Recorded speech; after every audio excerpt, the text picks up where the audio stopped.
ക്യാരറ്റിയിൽ വന്നിട്ട് ഇപ്പോൾ 2 വർഷമായിട്ടുള്ളത് ചെയ്ത് 2 വർഷമായി. ഫസ്റ്റ് തൊട്ട് ലൊക്കേഷൻ തന്നെയായിരുന്നു. ഈ ലൊക്കേഷൻ സെലക്ട് ചെയ്യുമ്പോൾ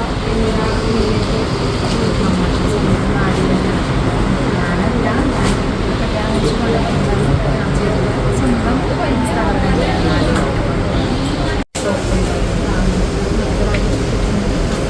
ഇവിടുത്തെ വലിയ എത്ര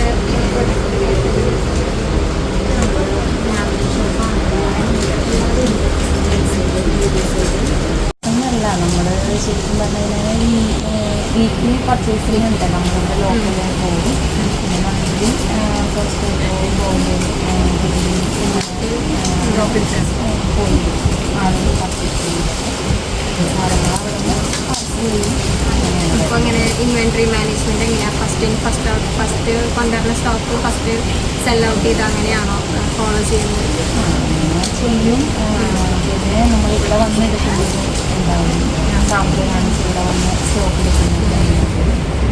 പിന്നെ കസ്റ്റമേഴ്സ് എങ്ങനെയാണ് പറയുമ്പോഴത്തെ റിപ്പീറ്റ് പർച്ചേസാണ് കൂടുതൽ, അതോ ന്യൂ കസ്റ്റമേഴ്സ് വരാറുണ്ടോ? കസ്റ്റമേഴ്സ് ഒരുപാട് പേര് വരാറുണ്ട്. കട അങ്ങനെ ആയതിനു ശേഷം ഒത്തിരി നമ്മളുടെ ഇവിടെ നിന്ന് തൊട്ടടുത്തുനിന്നല്ലാതെ തന്നെ പുറത്തുനിന്നുള്ള ആൾക്കാർ ഇൻസ്റ്റാഗ്രാമിൽ കണ്ട് ഒരുപാട് പേര് വരുന്നുണ്ട്. ഇപ്പം ഇങ്ങനെ പ്രൊമോഷൻസ് ഒക്കെ ഏതൊക്കെ ചാനൽ യൂസ് ചെയ്തിട്ടാണ് ചെയ്യുന്നത്? ചാനലുകളിൽ സോഷ്യൽ മീഡിയ കൂടെ തന്നെയുള്ള പ്രൊമോഷൻ, പിന്നെ ഡിസ്കൗണ്ട് സീസണലൊക്കെ ആകുമ്പോൾ ഇപ്പോൾ നമുക്ക് ക്രിസ്മസ്, ഓണം അങ്ങനെയൊക്കെ ഉണ്ടാവും. അപ്പം അതിൻ്റേതായ എന്തെങ്കിലും വെറൈറ്റി ഇവിടെ കൊണ്ടുവരാന്ന് വെച്ചാൽ ഓഫറൊന്നല്ലാണ്ട് ഇപ്പോൾ ഡ്രസ്സിൽ തന്നെ വെറൈറ്റീസ് അങ്ങനത്തെ കൂപ്പണുകളുണ്ടായിരുന്നു. അല്ലാണ്ട് സ്പെഷ്യൽ ഇങ്ങനെ ബൈ വൺ ഗെറ്റ് വൺ അങ്ങനത്തെ സംഭവങ്ങളൊന്നും ഉണ്ടാകുകയുള്ളൂ. നമ്മൾ ഫിക്സഡ് റേറ്റിലാണ് അതിൽ തന്നെയാണ് നമ്മൾ കൊടുക്കുക പ്രൊമോഷൻ. ഇപ്പോൾ സീസണൽ തീംസ് ഒക്കെ വരുമ്പോൾ അതിനനുസരിച്ച് ഈ പ്ലേസ് അങ്ങനെ ചേഞ്ച് ചെയ്യാറില്ല. ഇപ്പോൾ ക്രിസ്മസ് എന്നൊക്കെ പറയുമ്പോൾ ഒരു റെഡ് തീം അങ്ങനെയൊക്കെ കൊണ്ടുവരാറാണ്. അതിപ്പോൾ നമ്മളിപ്പോൾ ഓരോ സീസൺ തന്നെയല്ല, നമ്മൾ പുതിയ ഐറ്റംസ് വരുമ്പോൾ അത് ഷോക്കേസ് ചെയ്യാനുള്ള കാര്യങ്ങൾ ചെയ്യാറാണ്.